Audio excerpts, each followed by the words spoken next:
días, hermanos. El Señor los bendiga a todos ustedes en esta mañana. Quiero pedirle que puedan ponerse de pie para poder tener una oración para comenzar en este tiempo. Padre, queremos agradecerte por tu infinita gracia y misericordia para con nosotros, Señor. Nos has permitido llegar aquí a tu iglesia, Señor, y hemos podido alabar tu nombre por medio de los cantos, por medio de nuestras ofrendas, por medio de la lectura de tu palabra. Padre, y en este tiempo, Señor, te queremos también agradecer porque nos permites leer tu palabra, Señor, y poder escuchar la exposición de ella. Padre, en este tiempo, Señor, que nos acercamos delante de tu presencia por los méritos de Cristo, Señor, te pedimos para que tu Espíritu Santo, Señor, pueda obrar en nuestras vidas en este tiempo. Que usa tu palabra esta mañana, Señor, que sea clara para nosotros. Señor, podamos tener el entendimiento para ver aquellas cosas, Señor, que debemos aprender, cambiar, pero por encima de todo, Señor, que tu nombre sea glorificado en lo que estamos haciendo en este tiempo.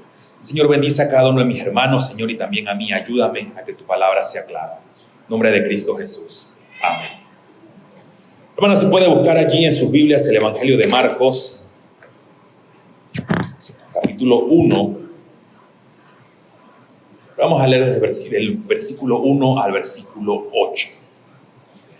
Dice así la palabra del Señor: principio del Evangelio de Jesucristo, Hijo de Dios, como está escrito en el profeta Isaías el profeta: He aquí yo envío mi mensajero delante de tu faz, el cual preparará tu camino delante de ti.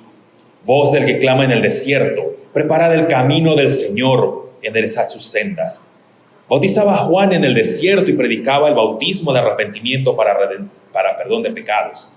Y salían a él toda la provincia de Judea y todos los de Jerusalén, y eran bautizados por él en el Jordán, el río Jordán, confesando sus pecados. Y Juan estaba vestido de pelo de camello y tenía un cinto de cuero alrededor de sus lomos y comía langostas y miel silvestre. Y predicaba diciendo: viene tras mí el que es más poderoso que yo, a quien no soy digno de desatar encorvado la correa de su calzado.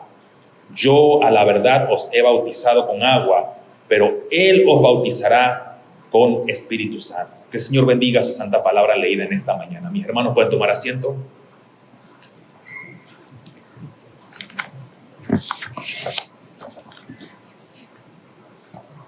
Semana pasada empezamos con esta, podría decirse, primera parte acerca del Evangelio de Jesucristo.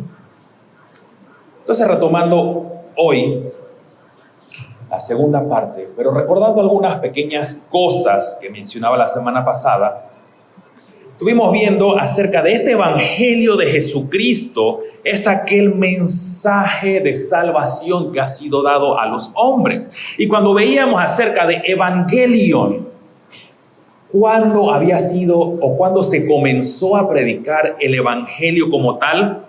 Mencionaba entonces basado en la historia de la redención.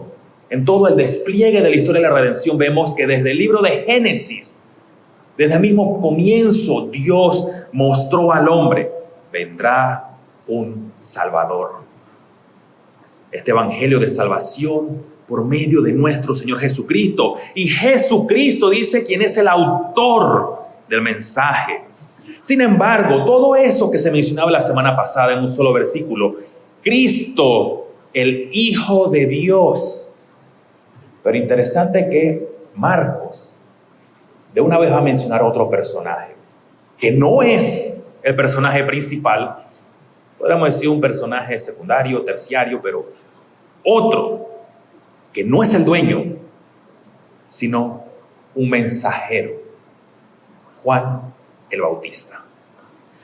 Así que en esta porción que nos está narrando ahora Juan Marcos, podemos ver aquí que se resalta algo. Y lo primero que usted puede ver es versículo 5, que dice que las personas que estaban viniendo de Judea y dice y de Jerusalén, había un sentido de urgencia para este mensaje que estaba dando Juan el Bautista. Estaban viniendo a él, llegaban a él. Y esto resulta llamativo. ¿Sabe por qué? Porque todos llegaban porque lo que él estaba haciendo, predicar acerca del arrepentimiento, de perdón de pecados, mostraba que Dios iba a manifestarse, que Dios iba a mostrar algo maravilloso. ¿Sabe por qué digo eso? Porque justamente en el versículo 2, nosotros vamos a ver ya una especie de entrada directamente a Juan. Pero antes de entrar a los dos versículos, el versículo 2 y versículo 3, déjame preguntarle algo. ¿Quién es este Juan? Si usted lee los evangelios, usted puede darse cuenta que Juan es un nombre muy común. Y el mismo autor del libro se llama Juan Marcos. Pero ahora nos es introducido otro Juan, conocido como Juan el Bautista, y algunos le llaman Juan el Bautizador. ¿Pero quién es él? ¿Sabe quién es él? Lo primero, hijo de Zacarías, pero no del profeta Zacarías del Antiguo Testamento, sino Zacarías, sacerdote. Usted puede verlo en Lucas capítulo 3, versículo 3. Y su madre, Elizabeth, o Isabel, si quiere decirlo más en español, prima de nuestro Señor o familiar de nuestro Señor Jesucristo. ¿Cuál era el oficio? ¿Cuál era el trabajo ahora por descendencia o debido a sus padres? Juan era sacerdote. Era de línea sacerdotal. Pero en este momento, el trabajo que él va a tener aquí, ir delante del Mesías con poder y con un espíritu poderoso. Algo interesante de Juan, y usted lo puede ver en Lucas capítulo 1, es que él tenía unos votos o tenía un llamado especial. Dice que él no podía tomar sidra, pero que estaría lleno del Espíritu Santo. Él iba a estar lleno, dice, iba a tener un poder y un espíritu como el de Elías para preparar el camino a Jesús. Así que básicamente eso es, no detallado, pero de manera genérica, quién es Juan el Bautista. Pero acá Juan Marcos y también los otros evangelistas hacen referencia a esto. Versículo 2 y versículo 3, tenemos dos referencias del Antiguo Testamento. La primera es de versículo 2, como está escrito en donde, en el profeta Isaías. Dice, yo envío mi mensajero delante de ti, el cual preparará tu camino delante de ti. Esta referencia que está aquí, aunque Marcos dice Isaías, es una referencia a Malaquías, capítulo 3, versículo 1, no es que se haya equivocado. Y aquí Malaquías va a citar, y usted puede buscarlo con más detalle, va a citar la primera parte, dice, él es el mensajero que va a estar allí. Y la segunda referencia es el versículo 3. Voz que clama, del que clama en el desierto, preparad el camino del Señor. Dice, enderezad, dice, pongan recto el camino. Y ese es Isaías 42. Me gustaría que se imaginara algo. A ver, aquellos que tienen buena imaginación. Imagínense que no estamos en el año 2021 y usted es parte de esta audiencia de hace 2021 años atrás aproximadamente. Usted leyó Malaquías, o fue al templo y escuchó Malaquías, escuchó Isaías. Y simplemente una voz que clama en el desierto, enderecen el camino. ¿Qué sentido tendría eso, cierto? Ahora usted y yo podemos verlo con claridad porque se nos explica. Si nosotros leyéramos eso de manera aislada, no tendría mucho sentido para nosotros. No obstante, cuando se escucha y se conoce lo que estaba haciendo Juan, aquella poderosa predicación que decía arrepentimiento de pecados y los bautizaba, entonces podemos ver por qué él era el que preparaba el camino para el Señor. Es interesante, si usted, acompáñame a Mateo capítulo 11, brevemente. Versículo 10.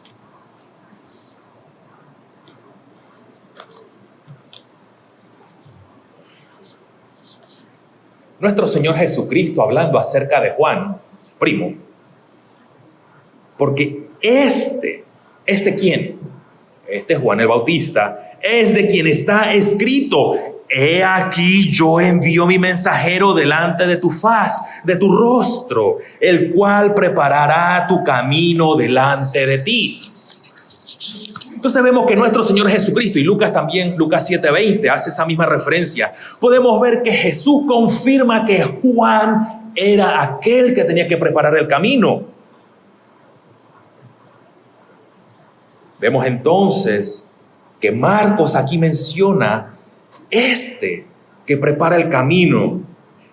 Está anticipando sobre aquel verdadero que es, o aquel que verdaderamente es el que viene, el dueño del mensaje de salvación, el dueño del evangelio como tal, Cristo, el Hijo de Dios. Y esto es importante mencionarlo aquí, mi querido hermano. ¿Sabe qué? Nuevamente la audiencia del primer siglo, para muchas personas, y usted puede verlo en el Evangelio de Juan. Juan capítulo 1 empieza, en el principio era el verbo, y el verbo era con Dios, y el verbo era Dios, y empieza a explicar acerca de quién es el verbo, Cristo Jesús. Pero qué manera de Juan, ahora el evangelista, de introducir a Juan el Bautista, y dice: este Juan no es la luz. ¿Sabe por qué?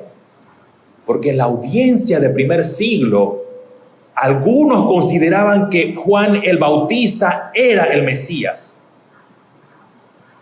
Aquí el mismo Marcos menciona entonces, y la manera en que lo pone: Juan no es el mensaje, el mensaje. Cristo es el mensaje. La voz que clama en el desierto es el que prepara a aquel que viene. Es lo que está diciéndonos Marcos aquí. Marcos, Juan no es el Mesías, Cristo. Así que vemos que Juan era poderoso en su ministerio, pero él estaba consciente de quién era él y cuál era su trabajo. Si usted lee Juan capítulo 1, versículo 23, el Evangelio de Juan, capítulo 1, versículo 23, el mismo Juan el Bautista dice: yo soy la voz de uno que clama en el desierto. Enderezad el camino del Señor, como dijo el profeta Isaías. Es decir, Juan estaba claro, Juan el Bautista estaba claro de eso. Él reconoce quién era él. Pero Juan 3:30,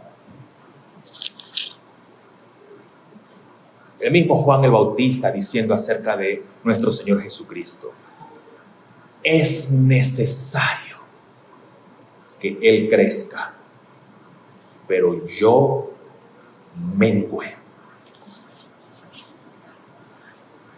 Los profetas en el Antiguo Testamento estaban hablando acerca de Juan. Vimos dos referencias, pero ¿sabe? Llegó su momento en el cual vendría la plenitud de todas las cosas, y es donde Cristo Jesús va a hacer su aparición en medio de la humanidad. Va a ser revelado a los hombres, y eso lo veremos, si el Señor lo permite, en algunas semanas, cuando después de su bautismo ya Él inicia su ministerio. Pero volviendo a Juan el Bautista, podemos aprender algo interesante aquí. Él estaba enfocado en su llamado y en su ministerio. ¿Cuál era su trabajo? Preparar el camino para Jesús, para que Él fuera exaltado, para que Él tuviera el lugar de preeminencia en el ministerio. Porque había venido el Mesías, y en palabras del mismo Evangelio de Marcos dice: el reino de Dios se ha acercado. Cuando usted lee los evangelios, nunca va a encontrar a Juan el Bautista teniendo envidia de Jesús. En ninguna parte Juan el Bautista se pone a pensar: ¿qué pensarán de mí? ¿Qué ministerio tan corto tuve? Debo mantener mi posición. Ese Jesús, que es menor que yo, se cree mejor. Usted no ve ese tipo de actitud en Juan el Bautista.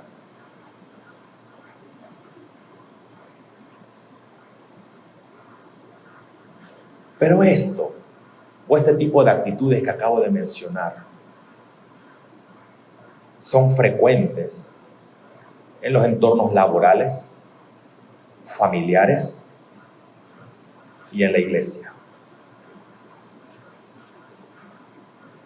Algunas personas tratan de ver cómo pueden cumplir sus metas, entre comillas, para escalar laboralmente por medio de discordias, bochinche, en buen panameño, serruchadera de piso. Pero deberíamos ruborizarnos, mi querido hermano, ya que este tipo de cosas también se dan en la iglesia. Se ve el ministerio como metas personales. ¿Cómo puedo tener mayor alcance que el otro? ¿O de qué manera tengo más seguidores, entre comillas, para que me vean a mí? O que yo pueda ser más admirado que el otro. Aquí voy a hacer un paréntesis. Yo sé que algunos de manera muy perspicaz dirán, él lo está diciendo porque le pasó eso. No lo digo por mí, mi querido hermano. Acompáñenme a la tercera epístola de Juan.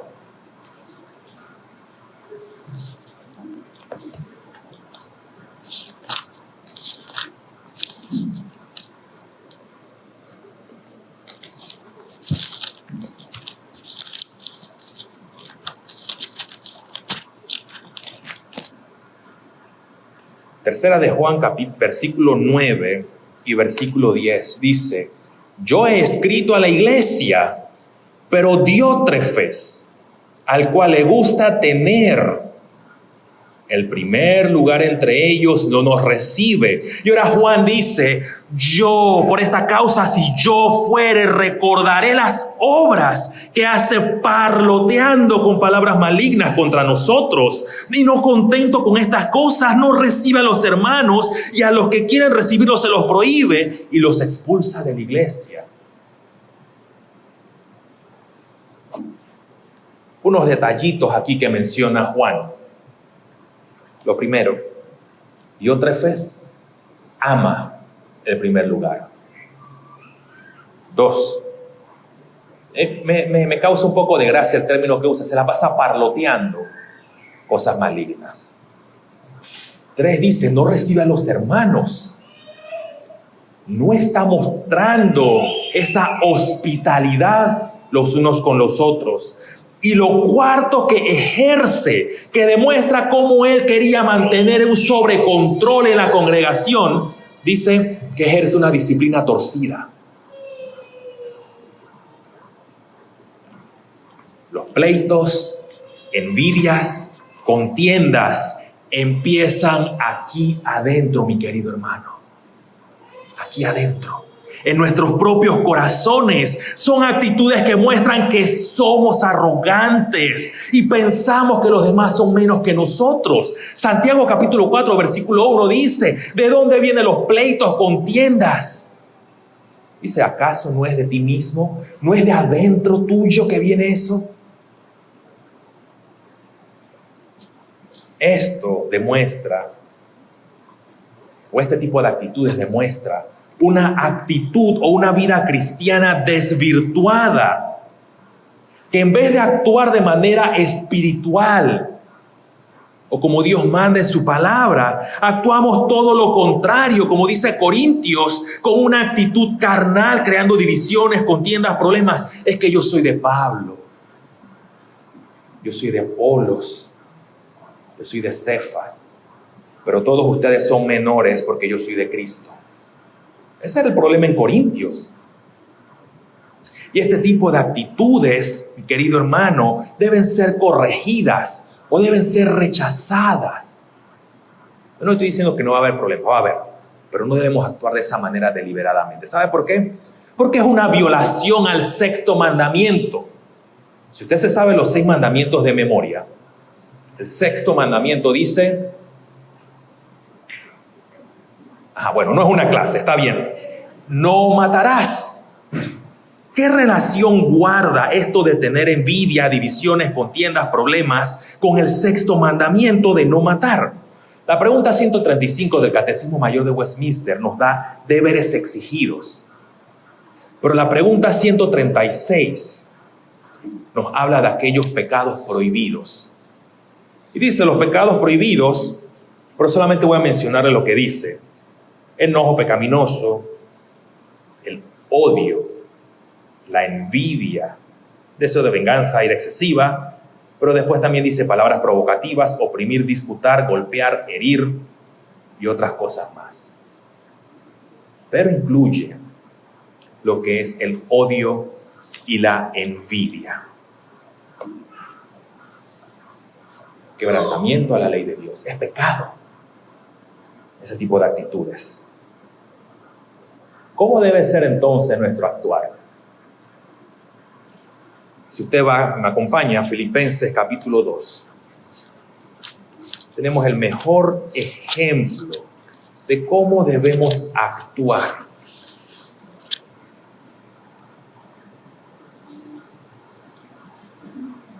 Filipenses 2, versículos del 3 al... Vamos a ir leyendo el versículo 3. Dice, nada hagáis por contienda o por vanagloria. Antes bien con humildad, estimando cada uno a los demás superiores como a él mismo, no mirando cada uno por lo suyo propio, sino cada cual también por lo de los otros. Haya pues en vosotros este sentir que hubo también en Cristo Jesús, al cual siendo en forma de Dios, no estimó ser igual a Dios como cosa que aferrarse, sino que se despojó a sí mismo, tomando forma de siervo hecho semejante a los hombres, y estando en la condición de hombre, se humilló a sí mismo, haciéndose obediente hasta la muerte y muerte de cruz. Primero que Pablo le dice a la iglesia en Filipo, no haga las cosas por contienda, deja el orgullo, no estés peleando por ese tipo de cosas. Pero después le dice, algo que no debes hacer en las contiendas, pero algo que debes hacer las cosas con humildad, pensando que los demás están superior a ti o son superior a ti. ¿Por qué considerar a mi hermano como superior a mí mismo? Porque somos cristianos. Porque tenemos el Espíritu de Dios dentro de nosotros. Somos regenerados, tenemos un corazón nuevo, mi querido hermano. Al considerar a los demás como superiores a nosotros mismos, demuestra el amor los unos por los otros. Por esa comunión que tenemos. Dice, velar primero por los demás. Es por tal motivo entonces, no tenemos muchos detalles de Juan, pero sí podemos aprender de su actitud digna de la de un obrero de Dios, un hombre manso y humilde de corazón, así como aquel a quien él estaba preparando el camino. Una segunda cosa respecto a Juan el Bautista, lo que él hizo, su vida, su trabajo. Versículos 4 al 5 nos dice, bautizaba a Juan en el desierto y predicaba el bautismo de arrepentimiento para el perdón de pecado, y salían a él de toda la provincia de Judea y de Jerusalén. Juan estaba predicando remisión de pecados, es decir, estaba mostrando que hay necesidad de un Salvador. Predicó acerca del arrepentimiento para que la gente se acercara y renovara sus corazones y sus vidas, abandonaran sus pecados y regresaran a Dios. Él predicó a Cristo y le dijo a su audiencia, ¿quién era su audiencia? De Judea y Jerusalén. Dice, esperen a aquel que viene después de mí. No soy yo, sino al que viene después de mí. Él predicó acerca de Cristo. ¿Ve la importancia de Juan aquí? Juan predicó el Evangelio. ¿Sabe por qué? Viene el Salvador. Eso es lo que él dijo. Viene el Salvador, vuelvan sus rostros a él. Pero más importante que él denota aquí, dice, mi bautismo es de agua. Pero no es nada en comparación al bautismo del Espíritu.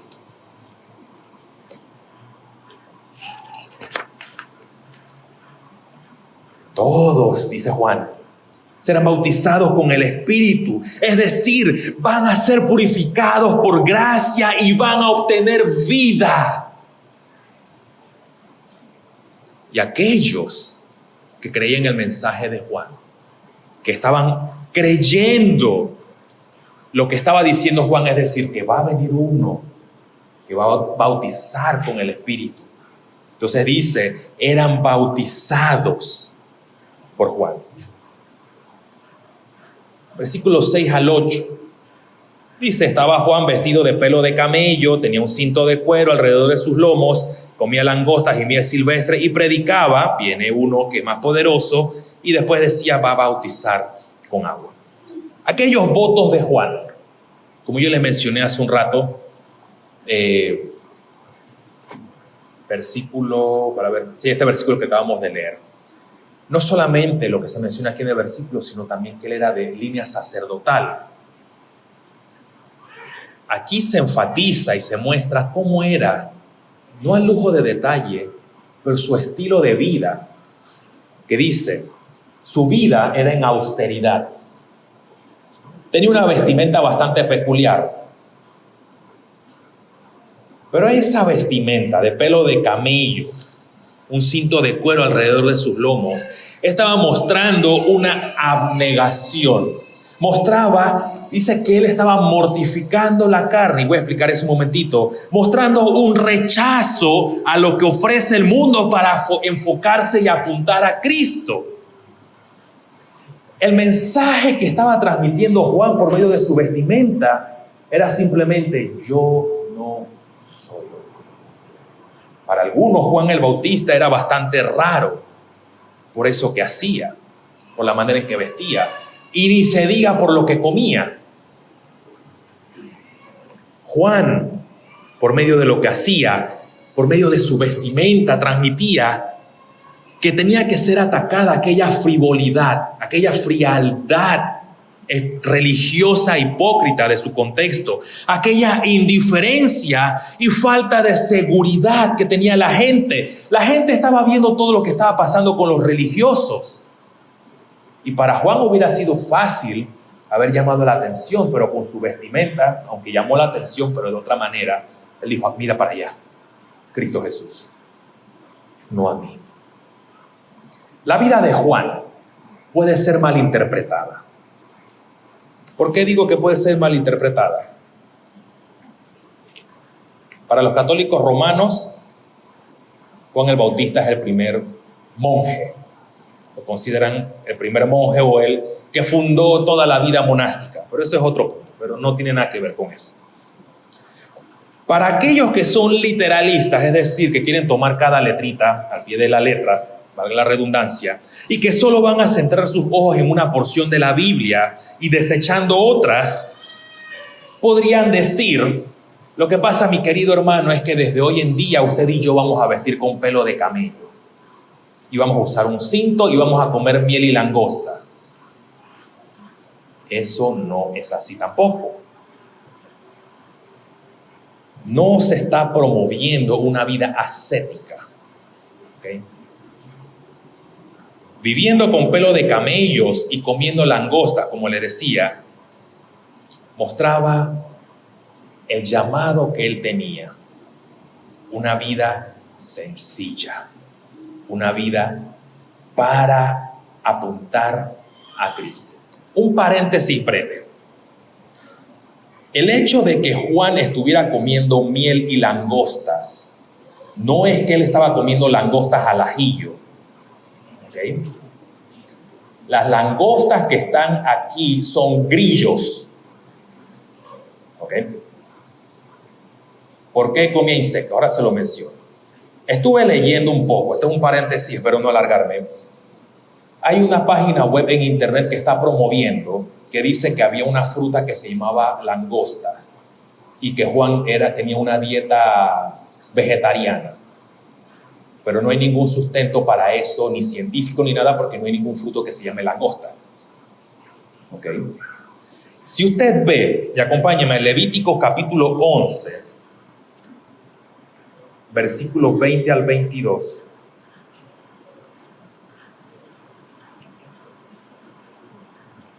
El pueblo de Israel tenía prohibido comer toda clase de cosas raras e inmundas.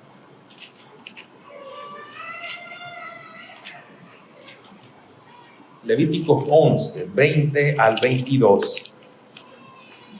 Dice, todo insecto alado que anduviere sobre sus cuatro patas tendréis por abominación. Okay, no lo coman.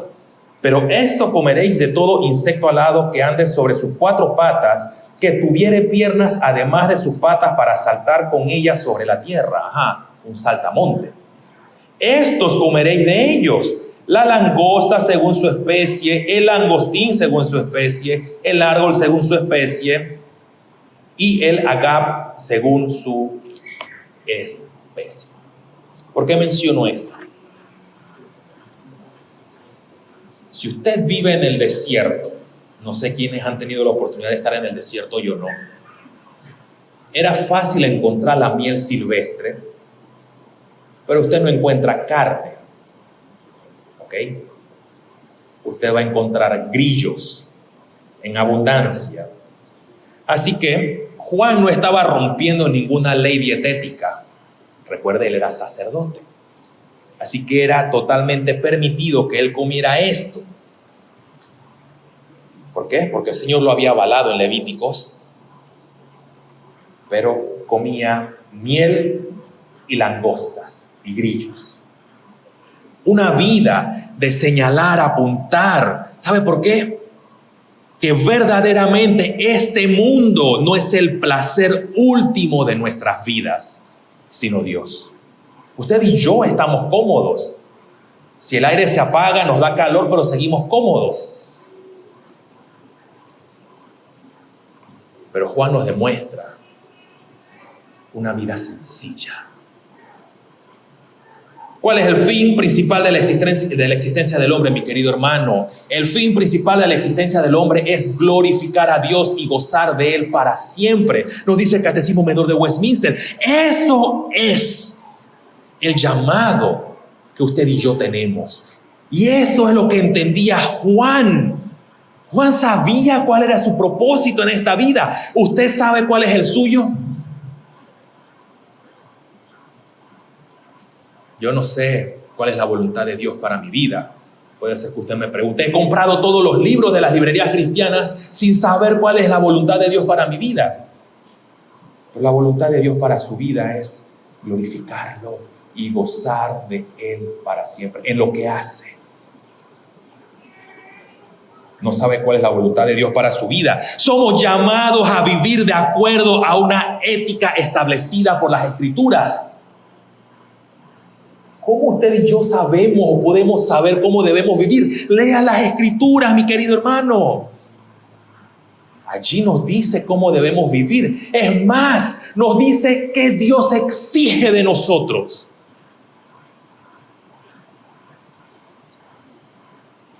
Juan nos enseña también, haciendo un contraste en esta vida, que no debemos caer en el engaño de este mundo pensando que lo que nos ofrece beneficia totalmente nuestra vida cristiana. Acompáñeme a Primera de Juan, capítulo 2.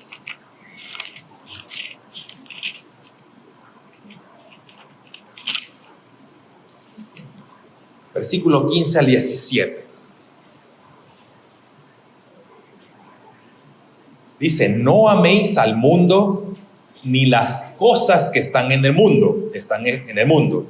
Si alguno ama al mundo, el amor del Padre no está en él. Es decir, el problema no es estar cómodo o el problema no es tener ciertas cosas en nuestras vidas. Como le digo, no estoy promoviendo que vivamos con pelo de camello. Dice, si el foco de tu vida es alejado de Dios. El amor de Dios no está en ti, es lo que dice Juan. Pero, apelando a que el amor de Dios está en nosotros, ¿cierto? Entonces dice, acá viene la exhortación, porque lo que hay en el mundo, los deseos de la carne, los deseos de los ojos y la vanagloria de la vida, no provienen del Padre, sino del mundo. Es decir, que si usted trabaje arduamente, la tierra va a producir el fruto y usted se beneficia del fruto. Pero si su deseo es simplemente tener más y más y más, dice que estás desenfocado. Porque eso está proviniendo del mundo. Los deseos de la carne, los deseos de los ojos, o como lo traducen otras versiones, la arrogancia de la vida. No proviene de Dios. Y el mundo pasa y sus deseos, pero, sin embargo, no obstante, el que hace la voluntad de Dios permanece para siempre. Y el mismo Juan hace un contraste en lo que es que usted y yo somos llamados a vivir a Cristo. Si usted pasa una página para atrás, ahí mismo el principio del capítulo 2 dice: hijitos míos, estas cosas os escribo para que no pequéis más. Y si alguno hubiere pecado, abogado tenemos para con el Padre, a Jesucristo el justo, y Él es la propiciación por nuestros pecados, no solamente los nuestros, sino por los de todo el mundo. Y capítulo 3, versículos del 1 al 3, dice: mirad cuál amor nos ha dado el Padre, para que seamos llamados hijos de Dios. ¿Es usted un hijo de Dios? Espero que sí. ¿Cómo debe vivir? No amando la carne, no amando los deseos de sus ojos, no siendo un arrogante de la vida, si lo ponemos en esos términos, porque no proviene de Dios. El mensaje que Marcos nos transmite se puede ver que es abrupto en su narración. Marcos empezó Jesús, Juan el Bautista, y después va a venir Jesús nuevamente. Pero este versículo 8, Marcos lo va a usar como un pivote para introducirnos a aquel quien es el verdadero mensaje. Jesús, el Hijo de Dios, va a ser bautizado. No porque tuviera que arrepentirse de algún pecado o confesar algo, sino para que se cumpliese la profecía. Y es aquí entonces donde vamos a ver que se inicia el ministerio de nuestro Salvador. Juan el Bautista, ahora, nos da un ejemplo de humildad. Y él nos ayuda, esa vida bastante sencilla y tranquila, nos ayuda a nosotros recordar un poco y enfocar nuestra vida cristiana hacia el Señor y no en la neblina que tiene este mundo. Déjame compartirle este texto. Usted puede buscarlo igual, Lucas 7. Este mismo Juan, el Bautista, manda a sus discípulos. Él está preso y manda a sus discípulos a Jesús y le dice: mire, maestro, nuestro maestro Juan dice, manda a preguntar si usted es el Mesías. Y Jesús les dice, me ve el versículo 22, id a hacer a Juan saber lo que habéis visto y oído. Los ciegos ven, los cojos andan, los leprosos son limpiados, los sordos oyen, los muertos resucitan y a los pobres es anunciado el evangelio. Después de eso Juan muere, pero Juan tuvo su duda. ¿Es o no es? Querido hermano, muchos de los que están presentes son cristianos. Algunos de ustedes están todavía dudosos. Juan dudó, pero eso le dio consuelo para recordar que su esperanza no era en este mundo, era en el Mesías, que él mismo había venido a prepararle el camino.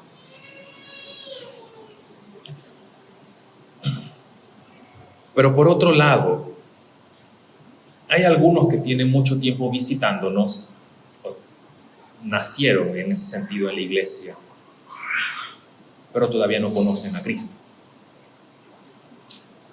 Déjeme decirle algo. Si usted no tiene la necesidad, no tiene ese deseo, o no busca realmente ver y decir, ¿sabes? Yo no necesito nada de esto. Yo creo que mi vida está bien. Vivo como me dé la gana.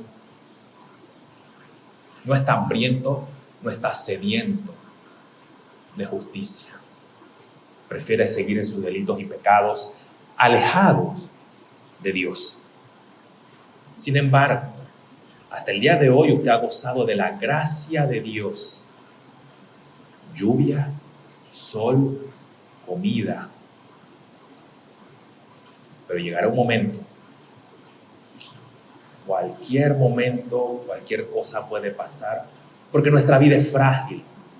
Y si usted no ha venido a Cristo, no ha tenido esa necesidad, Señor, yo no puedo hacer nada sin ti, yo necesito de tu gracia. El lugar que le espera es el infierno. ¿Sabía eso? El infierno no es un lugar mitológico. El infierno es real. Hoy todavía está a tiempo de venir a Él. Para eso vino Cristo. Él dijo: el reino de los cielos se ha acercado y vengan a mí los hambrientos, los sedientos. Yo los voy a saciar. Pero usted prefiere seguir alejado de Dios. Hoy es el día. Hoy es el día. Nadie tiene el día de mañana anticipado o preparado. No sabemos qué va a pasar en un tiempo. Pero solamente en Cristo usted puede ser partícipe de todo el reino de Dios. Por lo cual Cristo vino. Puede participar entonces de su gracia salvadora si cree en su Hijo, quien vino a esta tierra y murió en la cruz del Calvario. Vamos a orar. Padre, una vez más, te agradecemos por tu infinita misericordia y tu gracia para con nosotros. Padre, y en esta mañana que hemos podido meditar acerca de Juan, Padre, Señor, ver su vida, Señor, y de esta narrativa de Marcos, Señor, tan breve. Pero, Padre, pudimos ver tantas cosas, Señor, que realmente en nuestras vidas a veces nosotros nos desenfocamos. Señor, desviamos nuestra mirada de ti. Pero, Padre, aún en medio de la dificultad, la adversidad, y aún antes de morir, Señor, Él pudo ver y ser reafirmado, Señor, que tú eres quien había venido a esta tierra. Para aquellos hermanos, pero que todavía están dudosos, Señor, afírmalos por medio de tu palabra, Señor. Confórtalos y consuela sus corazones en este tiempo. Señor, y a cada uno de nosotros también ayúdanos en este tiempo, Señor, a poder poner nuestra mirada en ti, Señor. Oramos para que nuestra iglesia sea fiel a ti. Pero la única manera, Padre, es poder ser fiel en la lectura, Señor, de tu palabra, y poder estar orando constantemente también. Señor, despierta nuestros corazones adormecidos, Señor, de esa frialdad que todavía está en nosotros. Señor, y que esa llama, Señor, ese ardor por ti, Señor, pueda ir encendiéndose cada vez más y más. Padre, bendice a mis hermanos en este tiempo, en nombre de Cristo Jesús. Amén.